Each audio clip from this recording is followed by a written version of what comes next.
नमस्कार साथियों, मैं आज अति महत्वपूर्ण सेशन के साथ आपके सामने पुनः उपस्थित हुआ हूं ताकि आने वाला एग्जाम में आपको अधिक से अधिक मदद मिल सके। तो जो भी बीपीएससी टीचर का एग्जाम देना चाहते हैं दोस्तों, या तो 1 to 5 या 6 to 8 या 9 10 या 11 से 12, जो भी आप एक्सपीरियंस एग्जाम देना चाहते हैं, आगामी जो आने वाला एग्जाम है, सारे वैकेंसी जो है आपके समक्ष प्रस्तुत किया जा रहा है दोस्तों। इसलिए बिहार गवर्नमेंट में जो भी आप जॉब लेना सुनिश्चित करना चाहते हैं, तो सभी वीडियो जो है आप देखिए। एक एक वीडियो जो है आपको एग्जाम तक पहुंचाएगा दोस्तों, और एग्जाम की सफलता ही आपकी सफलता है। क्योंकि समाज में आज जो देखा जा रहा है, बहुत सारे लोग जो है बेरोजगारी के कगार पर पहुंच गया है। तो आप जो है अपनी जॉब को सुनिश्चित करने के लिए कड़ी मेहनत के साथ, लगन के साथ सभी वीडियो देखिए। नेक्स्ट क्वेश्चन, ये फर्स्ट क्वेश्चन है दोस्तों। फर्स्ट क्वेश्चन है, जनसंख्या वृद्धि के सिद्धांत को किसने प्रतिपादित किया? जनसंख्या वृद्धि के सिद्धांत को किसने प्रतिपादित किया था? तो माल्थस ने किया था। किसने किया था? माल्थस ने किया था। ऑप्शन बी हो जाएगा। जनसंख्या वृद्धि के सिद्धांत को किसने प्रतिपादित किया था? तो माल्थस ने किया है। नेक्स्ट क्वेश्चन है,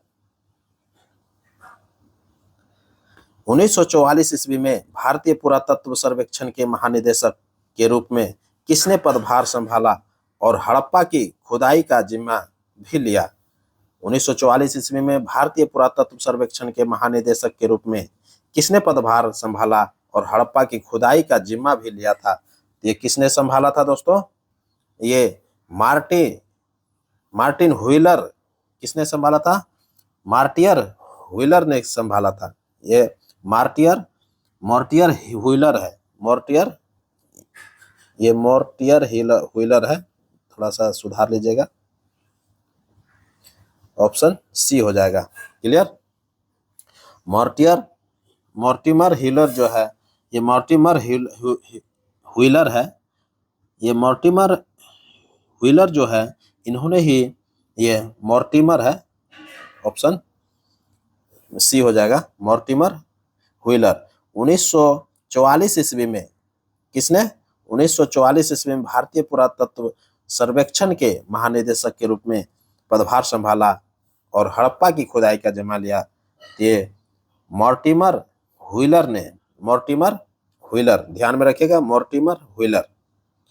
नेक्स्ट क्वेश्चन है, कौन सा पौधा जंगल में उगते हैं? कौन सा पौधा जंगल में उगते हैं और इसकी पत्तियों पर नुकीले रोम होते हैं जो गलती से छू जाने पर दर्द का कारण बनते हैं? जो गलती से छू जाने पर क्या होते हैं? दर्द का कारण बनते हैं। तो नेटल होता है। क्या होता है? नेटल होता है, बिच्छू बूटी होता है। ऑप्शन बी हो जाएगा। नेक्स्ट क्वेश्चन है, वोल्टमीटर से किसका पता लगाया जाता है? वोल्टमीटर से किसका पता लगाया जाता है? तो वोल्टमीटर से जो है विभवांतर का पता लगाया जाता है। क्या मापा जाता है? विभवांतर मापा जाता है। ऑप्शन बी हो जाएगा। नेक्स्ट क्वेश्चन है, संयुक्त राष्ट्र विश्वविद्यालय कहाँ स्थित है? संयुक्त राष्ट्र विश्वविद्यालय जो है, ये टोक्यो जापान में स्थित है। कहाँ है? संयुक्त राष्ट्र विश्वविद्यालय जो है टोक्यो जापान में है। ये बहुत ही कंफ्यूजन क्वेश्चन है दोस्तों, क्योंकि संयुक्त राष्ट्र जैसे ही आप ऑप्शन देखते हैं, क्वेश्चन देखते हैं, तो जस्ट अमेरिका समझ जाते हैं। यह संयुक्त राष्ट्र विश्वविद्यालय जो है टोक्यो के जापान में है। जापान के टोक्यो में है। क्लियर? तो ऑप्शन बी हो जाएगा। नेक्स्ट क्वेश्चन है, इंग्लैंड की रानी एलिजाबेथ, इंग्लैंड की रानी है एलिजाबेथ। कौन है? इंग्लैंड की रानी एलिजाबेथ प्रथम ने ईस्ट इंडिया कंपनी को अधिकार पत्र कब प्रदान किया था? इंग्लैंड की रानी एलिजाबेथ प्रथम ने ईस्ट इंडिया कंपनी को अधिकार पत्र कब प्रदान किया था? तो अधिकार पत्र जो है 31 दिसंबर 16 ईस्वी को प्रदान किया था। कब किया था? 31 दिसंबर 1600 ईस्वी में। 31 दिसंबर 1600 ईस्वी में अधिकार पत्र प्रदान किया था। किसको प्रदान किया था? इंग्लैंड की रानी एलिजाबेथ प्रथम ने ईस्ट इंडिया कंपनी को अधिकार पत्र दिया था कि आप जो है जा करके व्यापार कर सकते हैं। तो 31 दिसंबर 1600 ईस्वी में यह अधिकार दिया था। ऑप्शन ए हो जाएगा। नेक्स्ट क्वेश्चन है, बंगाल के शासक शाह शुजा ने सर्वप्रथम अंग्रेजों को व्यापारिक छूट, ये व्यापारिक छूट है, थोड़ा इसको सुधार लीजिएगा, व्यापारिक छूट हो जाएगा। बंगाल के शासक शाह शुजा ने सर्वप्रथम अंग्रेजों को व्यापारिक छूट की अनुमति कब दी थी? तो व्यापारिक छूट की जो अनुमति दिया था 1651 ईस्वी में दिया था। कब दिया था? 1651 ईस्वी में दिया था। बंगाल के शासक शाह शुजा ने सर्वप्रथम जो अंग्रेजों को व्यापारिक छूट दिया था 1651 ईस्वी में दिया था। क्लियर? ऑप्शन ए हो जाएगा। नेक्स्ट क्वेश्चन है किस ग्रह को हो जाएगा, इसको को कर लीजिएगा। किस ग्रह को ग्रह के श्रेणी से निकाल दिया है? किस ग्रह को ग्रह के श्रेणी से निकाल दिया है? तो यम को निकाल दिया है। किसको निकाल दिया है? यम को निकाल दिया है, जिसको प्लूटो बोलते हैं। क्लियर? प्लूटो। क्लियर? यम को प्लूटो बोलते हैं और ये जो है इसको ग्रह के श्रेणी से क्या किया है? निकाल दिया है। तो ऑप्शन ए हो जाएगा। तो अब जो है ग्रहों की संख्या कितना रह गया है? 8 रह गया है। पहले ग्रहों की संख्या 9 हुआ करता था, तो यही जो है प्लूटो को जो है निकाल दिया गया है, तब से जाकर के ग्रहों की संख्या अब 8 हो गया है। नेक्स्ट क्वेश्चन है मयूर सिंहासन पर बैठने वाला अंतिम मुगल बादशाह कौन था? मयूर सिंहासन पर बैठने वाला अंतिम मुगल बादशाह जो था वो मोहम्मद शाह था। कौन था? मयूर सिंहासन पर बैठने वाला अंतिम मुगल बादशाह कौन थे? मोहम्मद शाह थे। जबकि मयूर सिंहासन का जो निर्माण करवाया था वो शाहजहां ने करवाया था। किसने करवाया था? शाहजहां ने करवाया था। और मयूर सिंहासन पर जो अंतिम बार बैठा था वो मोहम्मद शाह ने बैठा था। क्यों? क्योंकि नादिर शाह का आक्रमण हुआ था दिल्ली पर 1739 ईस्वी में। आप देखिएगा कि 1739 ईस्वी में नादिर शाह का आक्रमण दिल्ली पर होता है, जिसमें नादिर शाह को जो है अवध का नवाब भी उसमें सपोर्ट कर देता है, जिसके कारण से जो है ये मोहम्मद शाह की हार होती है और दिल्ली को लूट-पाट करके नादिर शाह जो है चला जाता है। इसी में मयूर सिंहासन भी वो साथ में लेकर के चला जाता है, नादिर शाह। क्लियर? तो इस तरह से आप क्लियर हो गए होंगे। नेक्स्ट क्वेश्चन है वे लक्षण जो पीढ़ी दर पीढ़ी संचारित होती है वह क्या कहलाता है? वे लक्षण जो पीढ़ी दर पीढ़ी संचारित होता है उसको आनुवंशिकी लक्षण बोलते हैं। उसको क्या बोलते हैं? आनुवंशिकी लक्षण बोलते हैं। ऑप्शन क्या हो जाएगा? ऑप्शन ए हो जाएगा, आनुवंशिकी लक्षण। क्लियर हो गया होगा। नेक्स्ट क्वेश्चन है विश्व का सबसे बड़ा लिखित एवं सर्वाधिक व्यापक संविधान किस देश का है? विश्व का सबसे बड़ा लिखित एवं सर्वाधिक व्यापक संविधान किस देश का है? तो भारत का है। किसका है? भारत का हो जाएगा। सबसे बड़ा जो लिखित संविधान है और सर्वाधिक व्यापक संविधान है वो भारत का है। जबकि वो लिखित संविधान अगर पूछ लिया जाए, वो लिखित संविधान, ये बहुत इंपॉर्टेंट क्वेश्चन है क्योंकि बार बार ये सब एग्जाम में क्वेश्चन पूछा जाता है। वो लिखित संविधान जो है ब्रिटेन का है। तो ध्यान में रखिएगा कि वो लिखित संविधान किसका है? ब्रिटेन का है। नेक्स्ट क्वेश्चन, सौर मंडल का सबसे बड़ा ग्रह कौन है? सौर मंडल का सबसे बड़ा ग्रह कौन है? तो बृहस्पति है। सौर मंडल का सबसे बड़ा ग्रह कौन है? बृहस्पति है। उसके बाद जो है शनि ग्रह का स्थान आता है। उसके बाद शनि ग्रह का स्थान होता है। सबसे बड़ा बृहस्पति ग्रह, उसके बाद शनि ग्रह। और शनि ग्रह जो है, शनि ग्रह का सभी ग्रहों में सबसे कम घनत्व होता है। इतना घनत्व कम होता है कि पानी से भी उसका घनत्व जो है कम हो जाता है। इसीलिए जो है कभी कभी क्वेश्चन भी पूछ लेता है कि शनि ग्रह को जो है पानी पर भी तैराया जा सकता है। क्लियर? जबकि ग्रहों में सबसे बड़ा ग्रह कौन है? बृहस्पति है। उसके बाद दूसरा स्थान पर शनि ग्रह का नाम आता है। क्लियर? और सबसे छोटा ग्रह अगर पूछ लेगा तो बुध हो जाता है। सबसे छोटा ग्रह कौन है? बुध है। और सबसे चमकीला ग्रह अगर पूछा जाए तो शुक्र होता है। सबसे चमकीला ग्रह कौन होता है? शुक्र ग्रह होता है। जबकि सबसे सर्वाधिक लाल ग्रह के नाम से जाना जाता है, लाल ग्रह के रूप में जाना जाता है, तो मंगल ग्रह को जाना जाता है। क्लियर? नेक्स्ट क्वेश्चन है, संविधान निर्माताओं ने किस पर विशेष ध्यान दिया था? संविधान निर्माताओं ने किस पर विशेष ध्यान दिया था? तो किस पर दिया था? प्रस्तावना पर दिया था। किस पर दिया था? प्रस्तावना पर दिया था। संविधान निर्माताओं ने सबसे ज्यादा जो ध्यान दिया था वो प्रस्तावना पर दिया था। क्या हो जाएगा? प्रस्तावना हो जाएगा, ऑप्शन बी हो जाएगा। नेक्स्ट क्वेश्चन है, भारतीय संविधान की प्रस्तावना पर किस क्रांति का प्रभाव नहीं झलकता है? बहुत इंपॉर्टेंट क्वेश्चन है। जो भी आप वनडे एग्जामिनेशन का तैयारी कर रहे हैं दोस्तों, सभी वीडियो को, एक एक वीडियो को आप देखने का प्रयास कीजिए। जितना मैं वीडियो देते जा रहा हूं, आपके समक्ष प्रस्तुत कर रहा हूं, आप सिर्फ जो है सीधा आप पढ़ते जाइए और लिखते जाइए, और आने वाला जो एग्जाम होगा आपको सफलता जरूर दिलाएगा। भारतीय संविधान की प्रस्तावना पर किस पर क्रांति का प्रभाव नहीं झलकता है? तो ये किस क्रांति का प्रभाव नहीं झलकता है? चाइनीज क्रांति का जो है प्रभाव नहीं झलकता है, क्योंकि फ्रांसीसी क्रांति और अमेरिकी क्रांति का प्रभाव झलकता है दोस्तों। इसलिए आंसर क्या हो जाएगा? चाइनीज क्रांति हो जाएगा, चीनी क्रांति। क्लियर? नेक्स्ट क्वेश्चन है, सौर मंडल का सबसे ऊंचा पर्वत कौन है? सौर मंडल का चर्चा कर रहा है। सौर मंडल का सबसे ऊंचा पर्वत कौन है? तो कौन होता है? निक्स ओलंपिया होता है। सौर मंडल का सबसे ऊंचा पर्वत कौन है? तो निक्स ओलंपिया है, जो कि मंगल ग्रह पर है। ध्यान में रखिएगा, सौर मंडल का सबसे ऊंचा ग्रह जो है, सबसे ऊंचा पर्वत जो है निक्स ओलंपिया है, जो कि मंगल ग्रह पर है। क्लियर? क्लियर हो गया? जबकि सौर मंडल की सबसे बड़ा ज्वालामुखी अगर पूछ लेगा, सौर मंडल का सबसे बड़ा ज्वालामुखी पूछेगा, तो ओलिपस मेसी होता है। क्या होता है? ओलिपस मेसी हो जाता है। Olympus Messi. क्लियर? यह सौर मंडल का सबसे बड़ा ज्वालामुखी है।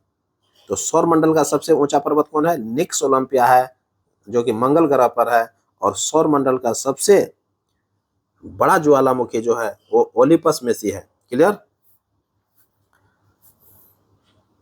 इस तरह से आप क्लियर रखिएगा।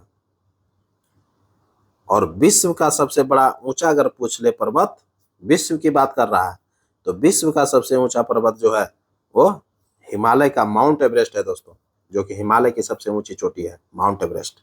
क्लियर? ये विश्व का सबसे ऊंचा चोटी है। क्लियर? विश्व का सबसे ऊंची चोटी अगर पूछे तो हिमालय का जो चोटी है, जिसका नाम क्या है? माउंट एवरेस्ट है। ये विश्व की सबसे ऊंची चोटी है। जबकि सौर मंडल का सबसे ऊंचा पर्वत अगर पूछा जाए तो निक्स ओलंपिया हो जाता है। ये क्लियर एकदम रखिएगा। ये सौर मंडल का पूछ रहा है। सौर मंडल में सभी ग्रह आ गया, और विश्व में स्वतः सिर्फ पृथ्वी पर जितना भी देश है, जितना भी स्थल है, उसकी चर्चा करेगा। क्लियर? तो सौर मंडल में जितना 9 ग्रह का चर्चा, ये 8 ग्रह का चर्चा करता है, जिसमें सूर्य भी शामिल रहता है। क्लियर? और सिर्फ विश्व की अगर चर्चा करेंगे तो जितना भी वायुमंडल है, ये वायुमंडल ये पृथ्वी का जितना भी देश है, सभी का चर्चा करेगा। तो इस तरह से आप क्लियर रखिएगा। तो विश्व का सबसे ऊंचा पर्वत श्रेणी जो है वो कौन है? हिमालय है, जो कि माउंट एवरेस्ट का ये ऊंची चोटी पड़ता है। माउंट एवरेस्ट हिमालय की सबसे ऊंची चोटी है, जिसका ऊंचाई कितना है? 8848 मीटर है। ध्यान में रखिएगा। नेक्स्ट क्वेश्चन है, संविधान के संरक्षण के रूप में सर्वोच्च न्यायालय का अधिकार विश्व के किस संविधान से लिया गया है? देखिए, संविधान के संरक्षण के रूप में जो है, संविधान का जो संरक्षण करता है वो कौन करता है? सुप्रीम कोर्ट करता है, सर्वोच्च न्यायालय करता है। यह अधिकार जो है विश्व के किस संविधान से लिया गया है? तो अमेरिका के संविधान से लिया गया है। किसके संविधान से लिया गया है? अमेरिका के संविधान से लिया गया है दोस्तों। इसलिए एकदम क्लियर रखिएगा, ऑप्शन सी हो जाएगा। नेक्स्ट क्वेश्चन है, हाल ही में मोबाइल ऐप है, ये ऐप कर लीजिएगा आप लोग, ये थोड़ा सा। हाल ही में मोबाइल ऐप 2.0 किसके द्वारा लॉन्च किया गया है? हाल ही में मोबाइल ऐप सारथी 2.0 है, सारथी 2.0 है, जो कि किसके द्वारा लॉन्च किया गया है? ये सेबी लॉन्च किया है। कौन किया है? सारथी 2.0 जो है किसने लॉन्च किया है? सेबी लॉन्च किया है, ध्यान में रखिएगा। नेक्स्ट क्वेश्चन है, निम्न में से कौन सा कथन सत्य है? निम्न में से कौन सा कथन सत्य है? एक एक करके देखते हैं। पहला है कि घृणित कायर के रूप में फारुखसियर को जाना जाता है। बिल्कुल जो है घृणित कायर के रूप में फारुखसियर को जाना जाता है, ऑप्शन ए सही है। दूसरा ऑप्शन है बहादुर शाह। बहादुर शाह का पूर्व नाम मुअज्जम था, ये शाह है, इसको थोड़ा सही कर लीजिएगा। बहादुर शाह का पूर्व नाम मुअज्जम था। बिल्कुल जो है बहादुर शाह का पूर्व नाम मुअज्जम था, ये बिल्कुल सही है। तीसरा है कि बेदरा का युद्ध 1759 ईस्वी में हुआ था। बिल्कुल सही है, बेदरा का युद्ध जो है 1759 ईस्वी में हुआ था, ये बिल्कुल सही है। तो ये तीनों ऑप्शन सही हो गया, उपयुक्त में से एक से अधिक हो जाएगा आंसर। क्लियर, ऑप्शन डी हो जाएगा। नेक्स्ट क्वेश्चन है, भारतीय संविधान में लिखित स्वतंत्रता, भारतीय संविधान की चर्चा कर रहा है। भारतीय संविधान में लिखित स्वतंत्रता, ये स्वतंत्रता है, समानता है और बंधुत्व है, ये तीन बातें चर्चा किया है। कहता है कि भारतीय संविधान में जो लिखित संविधान है भारत का, उसमें स्वतंत्रता, समानता एवं बंधुत्व की संकल्पना जो है किससे प्रेरित है? तो ये फ्रांस के, किससे संबंधित है? ये फ्रांसीसी संविधान से संबंधित है। ऑप्शन क्या हो जाएगा? सी हो जाएगा। नेक्स्ट क्वेश्चन है, हैदराबाद के संस्थापक कौन थे? हैदराबाद के संस्थापक कौन थे? तो चिकलिज खां थे। हैदराबाद के संस्थापक कौन थे? चिकलिज खां थे, ऑप्शन सी हो जाएगा।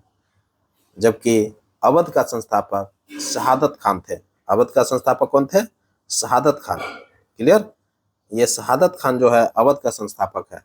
क्लियर, और चिकलिज खां जो है हैदराबाद के संस्थापक है। अवध का अंतिम नवाब कौन था? आप लोग कमेंट कीजिएगा, पिछले वीडियो में हम बताए हुए थे। सर, तो हैदराबाद का जो संस्थापक थे वो चिकलिज खान थे, जबकि अवध का संस्थापक कौन थे? अवध का संस्थापक शहादत खान। ठीक, और अवध का अंतिम नवाब जो था वाजिद अली शाह था। क्लियर। नेक्स्ट क्वेश्चन है, स्तनी वर्ग के जंतुओं का विकास, स्तनी वर्ग के जंतुओं का विकास किससे हुआ है? स्तनी वर्ग के जंतुओं का जो विकास हुआ है वो सरीसृप से हुआ है। किससे हुआ है? सरीसृप से हुआ है, ऑप्शन बी हो जाएगा। नेक्स्ट क्वेश्चन है, संविधान, भारतीय संविधान को संविधान सभा द्वारा कब अंगीकृत किया गया है? भारतीय संविधान को संविधान सभा द्वारा कब अंगीकृत किया गया? तो 26 नवंबर 1949 को किया गया था। कब किया गया था? 26 नवंबर 1949 ईस्वी को क्या था? ऑप्शन ए हो जाएगा, 26 नवंबर 1949 ईस्वी को। क्लियर, तो क्लियर रखिएगा, 26 नवंबर 1949 ईस्वी। नेक्स्ट क्वेश्चन है, जबकि पूर्ण रूप से जो संविधान लागू हुआ था वो 1950 ईस्वी को हुआ था, 26 जनवरी 1950 ईस्वी। क्लियर, तो संविधान सभा के द्वारा संविधान का जो है भारतीय संविधान को संविधान सभा द्वारा कब अंगीकृत किया गया था? 26 नवंबर 1949 ईस्वी को। और जबकि पूर्ण रूप से जो लागू हुआ था संविधान वो 26 जनवरी 1950 ईस्वी को लागू हुआ था।